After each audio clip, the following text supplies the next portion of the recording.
সময় গেলে সাধন হবে না, সময় গেলে সাধন হবে না। দিন থাকিতে দিনের সাধন কেন করলে না ও মন, কেন করলে না? সময় গেলে সাধন হবে না, সময় গেলে সাধন হবে না। দিন থাকিতে দিনের সাধন কেন করলে না ও মন, কেন করলে না? সময় গেলে সাধন হবে না, সময় গেলে সাধন হবে না। আসলে তাই, লালনের এই যে গান সত্যি কথাই বলছে, সময় গেলে সাধন হবে না। একটু খেয়াল করে যদি চিন্তায় বসেন তাহলে দেখবেন যে আপনার জীবনটা কিভাবে এগিয়ে যাচ্ছে।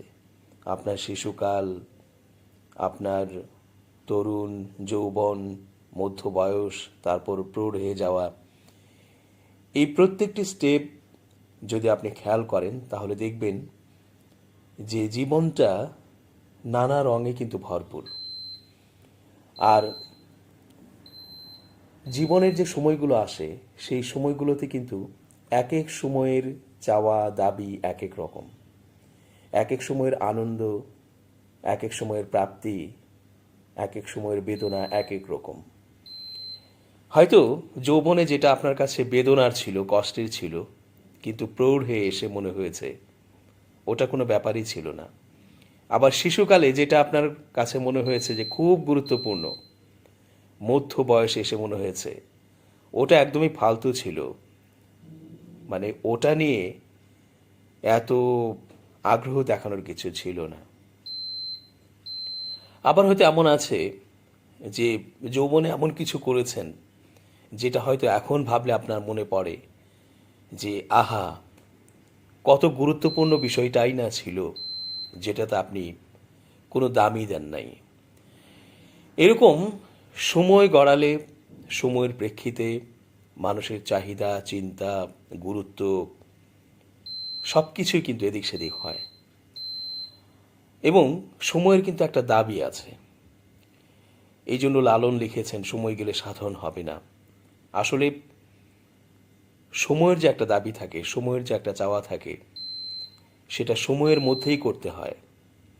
এখানে আধ্যাত্মিকতার ব্যাপারটি আসতে পারে, যেমন আল্লাহ তো বলেছেনই কোরআনে বিভিন্ন জায়গায় যে যৌবন বয়সে তোমরা কিভাবে কাটিয়েছ সেটার জন্যই বেশি জবাবদিহি করতে হবে বান্দাদের। কারণ ওই সময়ই হচ্ছে এবাদত করার মতো সময়। তখন হজে যাওয়া, তখন নামাজ পড়া, মানুষের জন্য কাজ করা, মানুষের সাহায্যে এগিয়ে আসা, অর্থাৎ মানসিক, শারীরিক সব রকমের এবাদতই কিন্তু তখন সম্ভব। তো ফলে সেই বয়সটি যখন চলে যায় এবং মানুষ যখন প্রৌঢ়ে আসে, বৃদ্ধাবস্থায় আসে, তখন কিন্তু তার শারীরিক সক্ষমতা কমে যায়।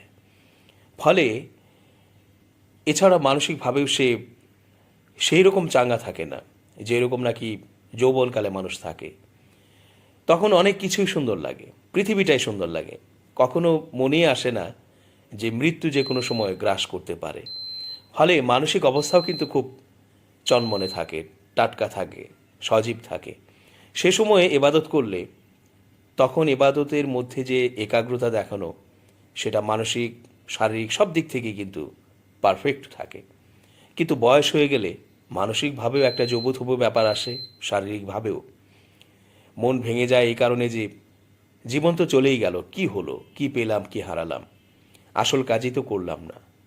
এবং তখন মানুষ কিন্তু যৌবনে অনেক বন্ধু বান্ধব থাকে, আত্মীয় স্বজন কাছে আসে, পড়শিরা আসে, অফিসের কলিগস তারা আসে, নানাভাবেই কিন্তু অনেক রকমের কিন্তু যোগাযোগ থাকে মানুষের সাথে, যেহেতু তখন পৃথিবীটা থাকে রঙিন। কিন্তু যখন আস্তে আস্তে বয়স বাড়ে, মানুষ তখন একা হয়ে যায়, ফলে মানসিকভাবেও সে কিন্তু বিপর্যস্ত হয়। আর শারীরিকভাবে শরীরের বিভিন্ন জায়গায় ব্যথা, ঠিকমতো চোখে দেখতে না পাওয়া, হাঁটতে না পারা, নানা কিন্তু সমস্যা হয়। ফলে এই বয়সে এসে, প্রৌঢ়ে এসে বা বৃদ্ধাবস্থায় এসে কিন্তু এবাদতের ক্ষেত্রেও খুব ভালো করে ইবাদত করা যায় না। সেই কারণে যৌবনকালের ইবাদত বা যৌবনকাল মানুষ কিভাবে কাটিয়েছে সেটার হিসাবটাই কিন্তু নেওয়া হবে খুব গুরুত্ব দিয়ে। এছাড়া দেখবেন যে এক সময় হয়তো আপনি হাতে ব্রেসলেট পরতেন, এক হাতে ঘড়ি, এবং সেই ঘড়িও চেঞ্জ হতো 6 মাস পর পর। নতুন কি ব্র্যান্ড নেমেছে বাজারে সে অনুযায়ী ঘড়ি চেঞ্জ হতো। আবার নতুন নতুন ব্রেসলেট আপনার হাতে আপনি পরতেন, নতুন নতুন ক্যাপ মাথায় দিতেন, নানা স্টাইলের নতুন নতুন ফ্যাশনেবল শার্ট, পাঞ্জাবি বা জিন্স পরতেন, এবং কত ফ্যাশন করতেন, টি শার্ট পরতেন নানা রঙের ঢঙের। তখন এগুলো ভালো লাগতো। চুলের স্টাইল, চুল কখনো লম্বা, কখনো ছোট, কখনো বাবরি, কখনো নানা ধরনের চুলের আপনি স্টাইল করতেন। অর্থাৎ সময়টার একটা কিন্তু দাবি আছে। ওই সময়ে মানুষ নানা কিছু ফলো করার চেষ্টা করে এবং ওই ধরনের হতে চায়। কেউ হয়তো নায়ককে ফলো করে, কেউ হয়তো কোনো অভিনেতাকে ফলো করছে, কেউ হয়তো কোনো খেলোয়াড়কে ফলো করছে, কেউ হয়তো কোনো কবিকে, তারপর ঔপন্যাসিককে পছন্দ করছে। এইভাবে নানাভাবে কিন্তু আমরা দেখি যে মানুষের সময়ের দাবিতে মানুষ কিন্তু নানা কিছু গ্রহণ করতে চায় বা সেইভাবে নিজেকে উপস্থাপন করতে চায়। এটা কিন্তু আমরা দেখেছি। এখন এই যে সময় যখন যেটা বলছে সে অনুযায়ী আমরা যদি সাড়া না দেই, তাহলে কিন্তু অন্য সময়ে ওই যে সেই সময়ের দাবি সেটা কিন্তু আর পূরণ করা যায় না, অথবা পূরণ করলেও সেই সুখটা আর পাওয়া যায় না।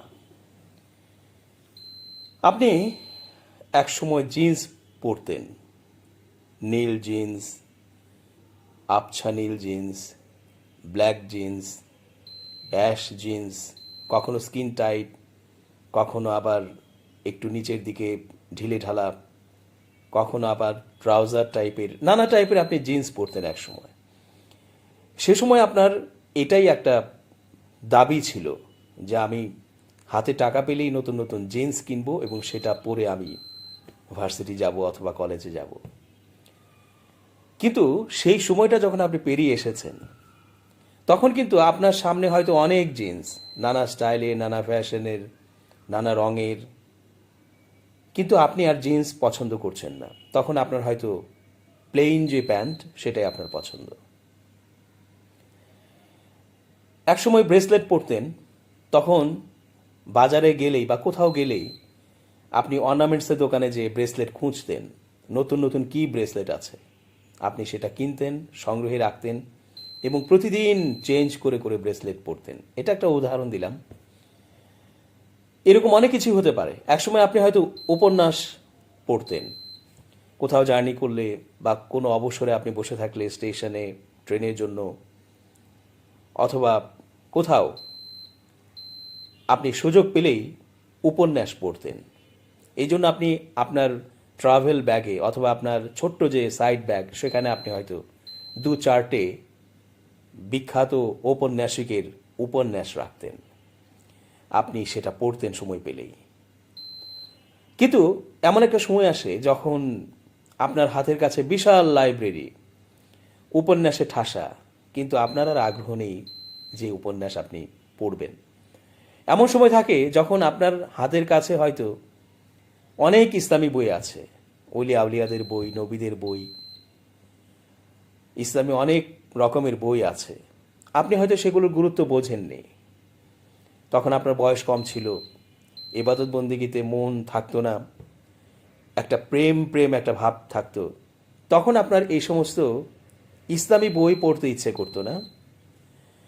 কিন্তু কালের পরিক্রমায় আপনি এখন এমন এক সময় উপনীত হয়েছেন যখন আপনার মনে হচ্ছে যে ওই বইগুলো যদি আমি পেতাম কিন্তু সেটা অনেকগুলো বছর আগে হারিয়ে গেছে। কোনো একটা কোথাও যে হয়তো আপনি পেয়েছিলেন কোনো লাইব্রেরিতে, অথবা কোনো আত্মীয়ের বাসায়, অথবা কোনো অনুষ্ঠানে, উদযাপনে।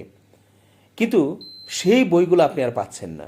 তখন সেই বইগুলো আপনার কাছে অ্যাভেলেবল থাকলেও আপনি কিন্তু সেগুলো ছুঁয়েও দেখেননি বা আগ্রহ অনুভব করেননি। কিন্তু এখন এই বয়সে এসে আপনার মনে হচ্ছে ওই বইগুলো খুবই দামি বই ছিল।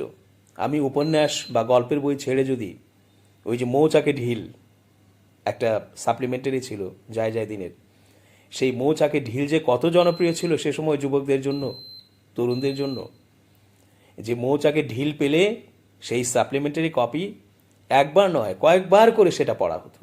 অথচ হয়তো আপনার হাতের কাছেই ওলিয়া আউলিয়াদের বই ছিল, কোরআন সুন্নাহের বই ছিল, সেই বইগুলোর প্রতি আগ্রহ ছিল না।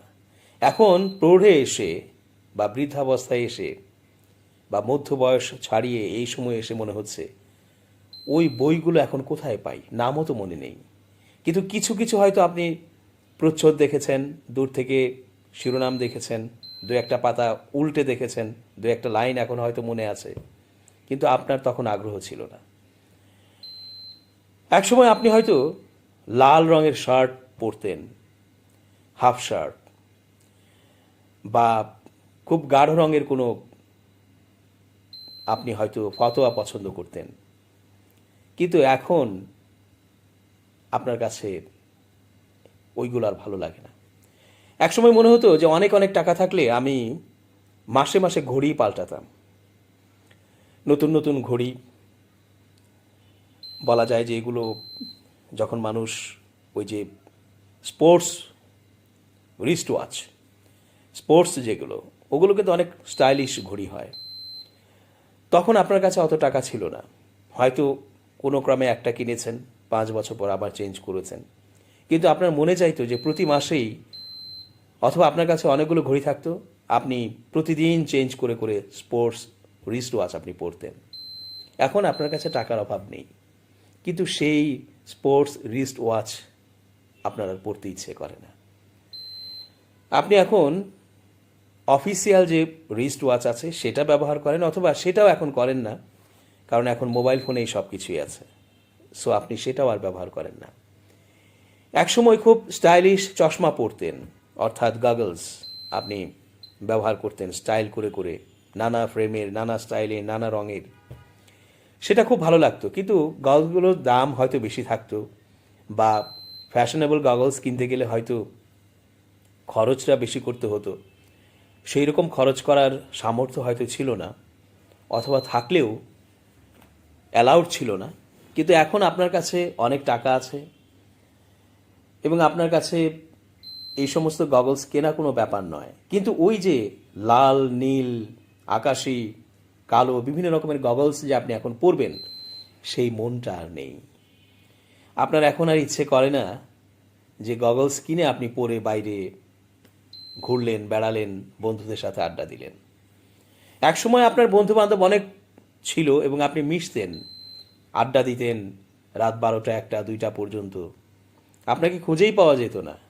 কিন্তু এখন আপনার বন্ধুর অভাব নেই, তখনও অভাব ছিল না, এখনও অভাব নেই, কিন্তু আপনি কারো সাথেই মিশতে চাচ্ছেন না। আপনার মনে হচ্ছে যে একা থাকলেই বোধ করি সময়টা ভালো কাটছে, অত প্যাচালের কি দরকার আছে, জীবনে তো কম দেখলাম না। এরকম মানুষের কিন্তু চাহিদার চেঞ্জ হয়। যখন আপনি একটা বিষয়ে খুব বেশি পাগল ছিলেন, ধরুন আপনি যৌবন বয়সে বা তরুণ বয়সে আপনার স্কুলের, অথবা আপনার পড়শি, অথবা আপনার আত্মীয়দের মধ্যে, অথবা কাউকে আপনি বা কিছু জনকে আপনার খুব ভালো লাগতো, এবং এত আপনি পাগল ছিলেন যে তাকে পেলেই মনে হয় আপনার জীবনের সব কিছু পাওয়া হয়ে যেত। কালের পরিক্রমায়, সময়ের আবর্তে এসে এখন মনে হয় ওগুলো শুধুই আলেয়া ছিল। ওই সমস্ত বিষয়ে মনোনিবেশ না করে যদি লেখাপড়াটা ঠিকমতো করতাম, অথবা নতুন কিছু জানতাম, অথবা অন্য কোনো কিছুতে মনোনিবেশ করতাম, তাহলে বোধহয় জীবনটা আরও সুন্দর হতো। অথবা এখনও আপনার সামনে চারপাশে আপনার প্রফেশন হোক, অথবা বিজনেস রিলেটেড হোক, আপনি হয়তো অনেক নারী তরুণ তরুণী দেখেন, কিন্তু সেই মন যেহেতু নেই, এখন আপনার মধ্যে আর প্রেম উথলে ওঠে না।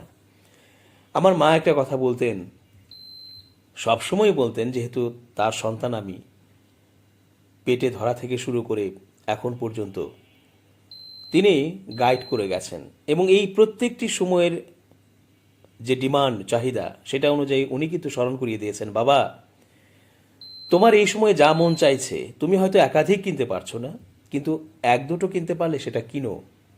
কারণ হচ্ছে, আজকে তোমার যেটা কিনতে মন চাইছে, বছর দুই পরে তোমার সেই মনটা আর থাকবে না। ফলে তুমি, তোমার কাছে সকল সামর্থ্য থাকা সত্ত্বেও তুমি ওই জিনিসটি আর কিনবে না, বা কিনলেও সেই শান্তিটি পাবে না যেটা 2 বছর আগে তুমি হয়তো চিন্তা করেছো যে এটা হলে আমার কাছে ভালো লাগতো।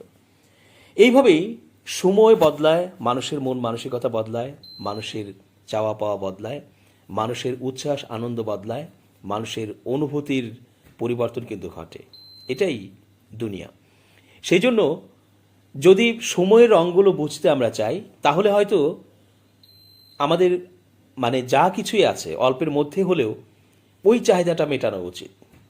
যেমন আমি একটা উদাহরণ দিই, আমার খুব ইচ্ছে ছিল, যখন আমার বয়স তরুণ, মাত্র মাস্টার্স শেষ করে চাকরিতে ঢুকেছি, তখন আমার খুব ইচ্ছে ছিল যে একটা দারুণ একটা ল্যাপটপ কিনবো, একটু দাম দিয়েই কিনবো, ফ্যাশনেবল এবং চমৎকার একটা দেখে শুনে ল্যাপটপ কিনবো। তো